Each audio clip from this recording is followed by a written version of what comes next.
What's up, everybody? This is Paulie, and I wanted to share with you guys some tips, some advice on how to keep a high rating, a good rating, and the main goal would be to have a 5-star rating. Now, it says here I've done over 1,400 rides, so I consider myself an experienced Lyft driver, and it's not like I'm just a beginner. It's not like it's my first week. I work part-time and full-time. And if I want to work full-time, I can. If I want to work part-time, I can. If I don't want to work at all, I can.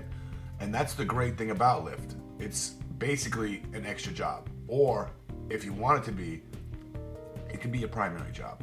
But one of the things that really worries me about Lyft as a driver is the rating system. Now, I heard from multiple sources over the years that, and I think this is even with Uber, if you get underneath a 4.6, they'll deactivate you. Now, that seems pretty harsh to me, considering, like, if I'm gonna go buy an item on eBay or Amazon or something and it has a 4.6, I'll probably buy it. That will look great to me. So, I mean, it's really tough. The level that you need to be on is pretty high. They expect good drivers. The passengers expect good rides, and you expect good riders. So overall, you know, it's pretty intense. You need to be a liked driver, and I'm gonna share with you guys today how to do that. I'm sure most of you guys who drive for Lyft have a good rating. You probably have a 4.8, a 4.9. If it goes down to a 4.7, you're probably starting to worry. How do I get a 5-star rating? What do? I just try to be myself. Now, I think that I genuinely like talking to people. I'm genuinely interested in what's going on that day, and I really care about whatever they have to say. So I'm a conversationalist. I like to talk. Sometimes I run into people that don't like to talk, and I can sense that, and I decide to just say hi and leave with a very nice bye. So one thing I keep in mind as a driver is that the passenger doesn't really care about me. I'm just there to do my job and to do it well. Now, one thing that I always do when I have the app on, and I'm not really that great at remembering names, so sometimes I look back from Google Maps to the person's name when I'm driving, and sometimes I even do it twice to make sure I remember the name, so that if it's a really quiet ride and nothing's being said, at least I know their name in case they say something. So, you know, I might have kind of like, I don't know, a snotty passenger who's really quiet and only makes demands. So they'll say, "Can you put the radio on?" Well, absolutely, Mary. So when you say their name like that, they kind of know that you know what's going on. Even if they were thinking, "Hey, who is this driver next to me?" When he says Mary, she knows that I'm alert, that I'm remembering her name, and that I care. Another thing that I do is, on a really quiet, awkward ride, half a block before I'm gonna drop them off, or right before the corner, maybe right after the corner, right on that block where I'm gonna drop them off, I say, "Hey Mary, where would you like me to drop you off? Is right here okay?" And then I leave with a really nice goodbye. "Thank you so much, Mary. Have a wonderful day." So I think really first impression matters, saying a really nice hello and a really nice goodbye. I mean, I could be wrong, but those are some of the things that I've done. Another thing is genuinely being interested in what the people are saying, or if they want to talk, genuinely being interested in it. Try to find some kind of commonality, some kind of interest that they have that you appreciate. So you could find out what they like or what's interesting them, and you don't want to get too much into it, but maybe just say one cool thing about it. You know, "Oh, you were at the concert? That's awesome." That's enough. So, you know, I try to find something relative if I can. If I can't, I just wait for the end of the trip and say their name really nicely and ask them where to drop them off. You don't just want to have a silent goodbye, like, you know, a really silent trip and then nothing's really said at the end. I think that's a good indicator that you're going to get a low rating. because the communication was poor. I mean, I think a main thing is to know that nobody's perfect. Okay, I did achieve the 5-star rating now, which means the last 100 people gave me 5 stars. But I'm not always gonna get 5 stars. And when I don't get 5 stars, you can't be upset about it. The way I look at it is like this: if someone gave me a bad rating and they didn't tell me why, and I wasn't able to tell, and there was no real learning experience there, then it's possible, I'm not saying this is true, it's possible that they're having a bad day and they're in a bad mood and I just seem annoying to them. So I don't really let it affect me. I keep on going. And the good thing is, after you pass 100 rides, so like this 5 stars is out of the last 100. After you pass that 100, all these ratings go away and you only get to keep the new rating.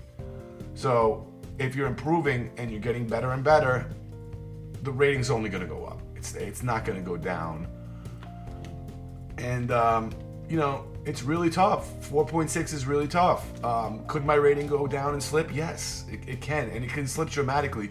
With Lyft, since they only do it out of 100, it goes up faster and it goes down faster than Uber. And sometimes it's pretty scary. I mean, you could be driving and you think you're a 4.9 and you're already a 4.8 in a matter of 2 rides. You got 1 star twice. So, be careful.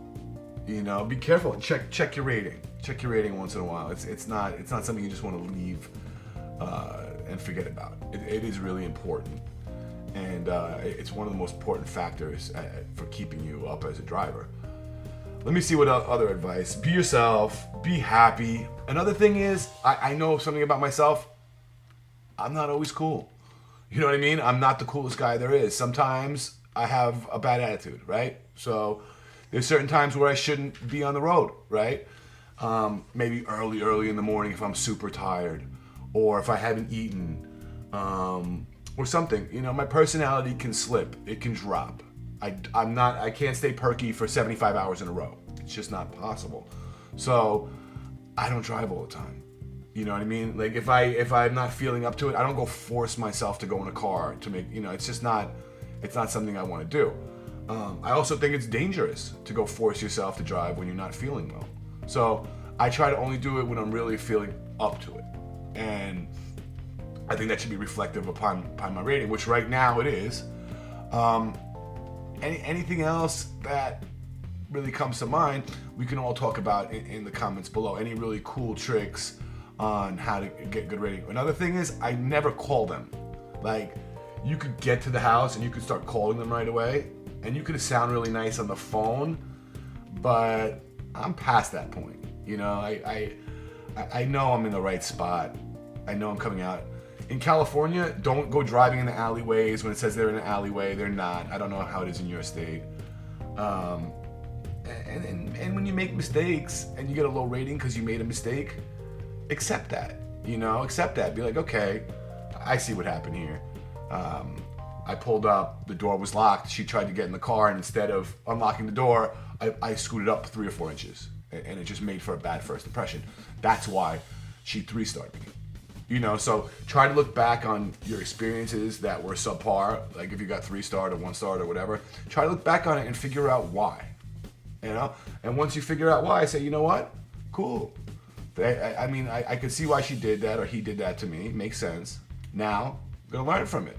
Because as a new driver, there are certain mistakes that you're gonna make. So if you're a new driver and your rating is a 4.75 or something, don't freak out. You're a new driver. You've only done 100 rides. It's gonna get better. I really think that Lyft, the people they want to deactivate are the people who come into the system and they do a poor job from the beginning. Everything is just a mess. Somebody who's done a lot of rides, if they get 1-starred one day, I think Lyft would understand that they're mostly a good driver. They mostly do a good job. This does happen. And mostly just try to stay safe. You know what I mean? That's the main thing about this whole experience. You can get all into the little things and worry about your stars and all this stuff, but the main thing is to stay safe. These stars don't really get you anything in life. Like, I have a 5-star right now. I don't get a pretzel. I don't get anything for that. The only thing I get is little bit more leeway, a little bit more security in knowing that my rating is high. But if I went out and acted like a jerk, my rating would fall apart in a second. So really, it's not much. It's just an aspiration. It's just a goal that we're trying to achieve.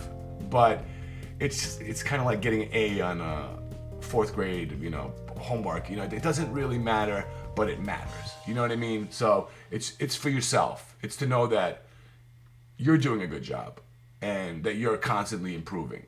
And yeah, it's gonna get hit up once in a while. Like I could go out right now and go for a ride, and somebody just 1-star me, boom, back to 4.96. And got to go through another 100 rides, all 5 stars to even get it back up to 5. So, should I care about that? No, I got to pay bills. There's a lot more important things in life than wearing if you're a 4.92 or a 4.96. You know what I mean? But peace out, guys. Love you all. And yeah, hit me up on Facebook, Twitter, whatever. I will talk back to you. I'm not I'm not too busy for you. You know what I mean? So if you could find my Twitter or Facebook or whatever, my name's Paulie G. Hit me up and yeah, we can hang out. Peace out, guys.